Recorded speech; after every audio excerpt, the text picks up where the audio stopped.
ભક્તિ ખાંડાની ધાર છે.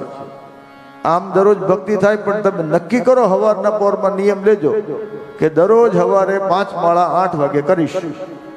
એટલે તે જ દિવસે 8:30 ફોન આવે, 7:45 ફોન આવે, 8:30 નહીં.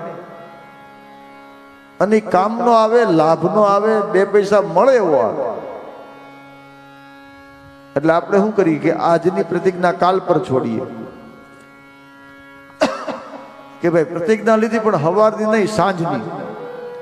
આ હવારનું ન હાલે, આ ડખો થાય. આપણે સાંજે માળા કરશું. અને જ્યાં સાંજનો સમય થાય ત્યાં ઘરમાંથી એમ કે આપણે પાણીપુરીનો પ્રોગ્રામ હતો આજે, અને એ તો કોઈથી ના પડાય, ન પડાય. એટલે એમ કરતા કરતા આપણી ભક્તિ સગવડતા વાળી છે. આપણને અનુકૂળતા થાય ત્યારે કરીએ. આપણને સમય મળે તો આપણે કથા સાંભળીએ, આપણું મૂડ હોય તો કથા સાંભળીએ, આપણું મૂડ હોય તો ભગવાનને નવડાય ન કરે. ભગવાન ઘરમાં એમ ન બેઠા હોય. લાગે ભક્તિ બહુ સરળ પણ બહુ અઘરી છે.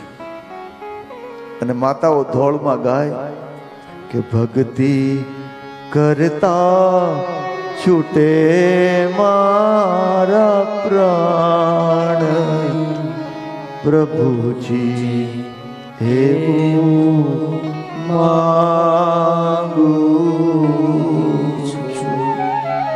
વિષય વિકાર મિટાવો, પાપ ભરો દેવા.